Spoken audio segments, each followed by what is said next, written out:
नमस्कार विद्यार्थी मित्रांनो, सह्याद्री बायोलॉजी प्लस या चॅनलवरती आपल्या सगळ्यांचं स्वागत.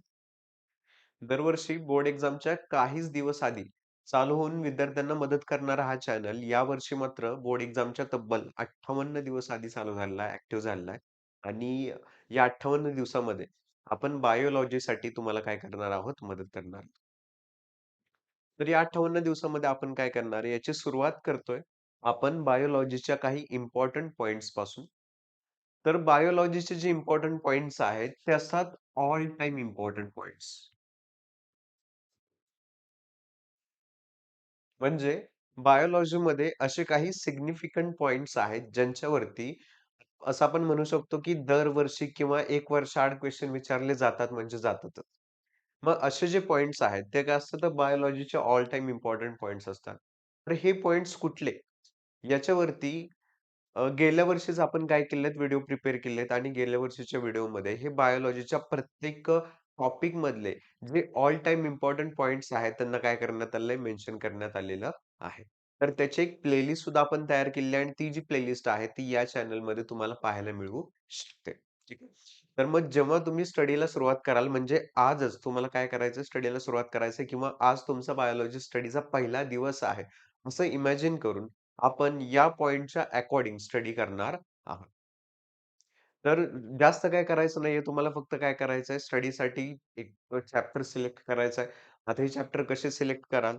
मग तुम्हाला बायोलॉजीच्या एक्झाममध्ये जो सिलेबस आहे त्या सिलेबसचं वेटेज माहीत असेल, की कुठल्या टॉपिकला काय-काय वेटेज आहे. याच्यापैकी ऑब्व्हियसली रिप्रोडक्शनचे दोन्ही chapters, circulation, control end coordination हे जे टॉपिक्स आहेत, हे सगळ्यात हाय वेटेज वाले टॉपिक आहेत. पहिल्या 2 टॉपिकला 6-6 मार्काचा टॉपिक आहे. सॉरी वेटेज आहे विथआऊट ऑप्शन.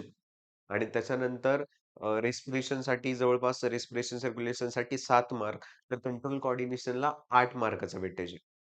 तर मग हे जे अशा पद्धतीचे काही मोठे-मोठे टॉपिक्स आहेत, हे टॉपिक आपण सुरुवातीला सिलेक्ट करणार आहे आणि या टॉपिक मधले हे जे इम्पोर्टंट पॉइंट्स आहेत, ते आपण काय करणार आहे, सगळ्यात पहिल्यांदा स्टडी करून घेणार आहे.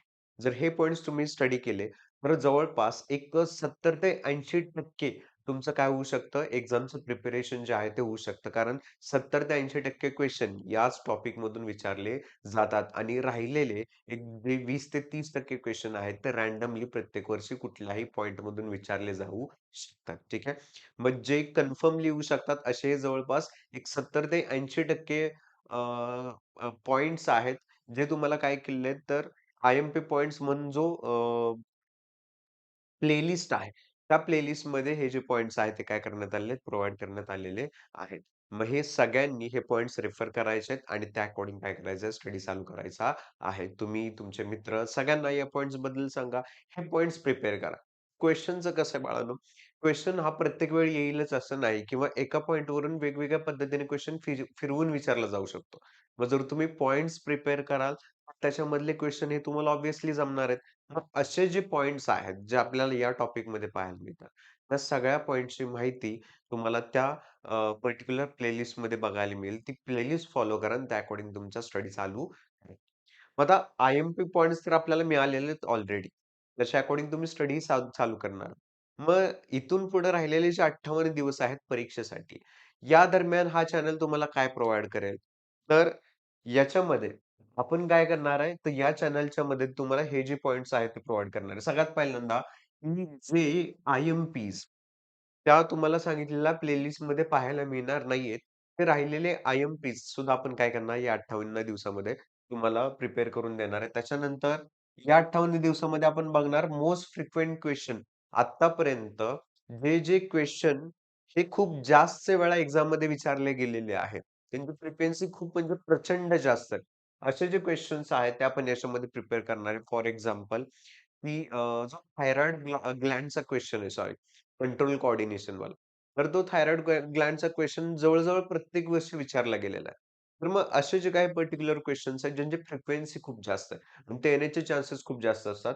असे क्वेशन्स आपण या दिवसामध्ये प्रिपेअर करून घेणार आहे. त्याच्यानंतर अ, आमच्या जवळपासचे जे वेगवेगळे इन्स्टिट्यूट्स आहेत, सायन्स इन्स्टिट्यूट्स, या इन्स्टिट्यूटमध्ये मॉक टेस्टमध्ये जे टेस्ट पेपर दिले जातात, ते पेपर्स आपण काय करणार आहे, यांच्यामध्ये सॉल्व्ह करून घेणार आहे. ज्याच्यामधून सुद्धा मॅक्सिमम इम्पोर्टंट पॉइंट्स काय केले जातील, कव्हर केले जातील. ज्याचा बोर्डमध्ये तुम्हाला हमखास 100% फायदा होणार आहे. आणि त्याच्यानंतर पूर्ण वर्षामध्ये आपण काही कॉम्प्लेक्स कन्सेप्ट काय केलेल्या आहेत, निग्लेक्ट केलेल्या आहेत. आणि त्या समजायला अवघड असल्यामुळे त्यांच्याकडे लक्ष दिलं जात नाही किंवा त्यांना स्किप केलं जातं. तर अशा ज्या कॉम्प्लेक्स कन्सेप्ट आहेत, त्या एकदम सरळ सोप्या साध्या रीतीनं आणि मनोरंजक अशा पद्धतीच्या रीतीनं आपण काय करणार आहे, या दिवसामध्ये स्टडी करून घेणार आहे. जेणेकरून हे सुद्धा कन्सेप्ट मिस होणार नाही आणि यांच्यावरती जे क्वेशन्स विचारले जातील, आपण इझिली त्यांना काय करू, टॅकल करू ठीक आहे. मग या पद्धतीने तुमचा बायोलॉजीचा जो ऑलराउंड स्टडी आहे, तो या 58 दिवसामध्ये होऊ शकतो. त्यासाठी तुम्हाला काय करायचंय फक्त या चॅनलच्या सोबत राहायचंय. तुमचा जो स्टडी आहे तो कंटिन्युअसली चालू ठेवायचा आहे. वेगवेगळे रेफरन्सेस तुम्ही यूज करू शकता. पण अ, नेहमी काय करा, की हा जो चॅनल आहे याला फॉलो करायला विसरू नका. कारण याच्यामधून हेच जे इम्पोर्टंट पॉइंट्स, इम्पोर्टंट कन्सेप्ट आहेत आपण समजून घेणार आहे, ज्याचा तुमच्या एक्झाममध्ये नक्की फायदा होईल. ठीक आहे. मग चॅनलला सबस्क्राईब करा. नेहमी याच्या कॉन्टॅक्टमध्ये राहावा. त्याच्यानंतर तुमचे फ्रेंड्स वगैरे असतील, तर त्यांना सुद्धा याच्याबद्दल आयडिया द्या. त्यांचा सुद्धा फायदा होऊ द्या. तुमचा सुद्धा फायदा होऊ द्या. ठीक आहे. स्टडी करा. स्टडीसाठी ऑल द बेस्ट.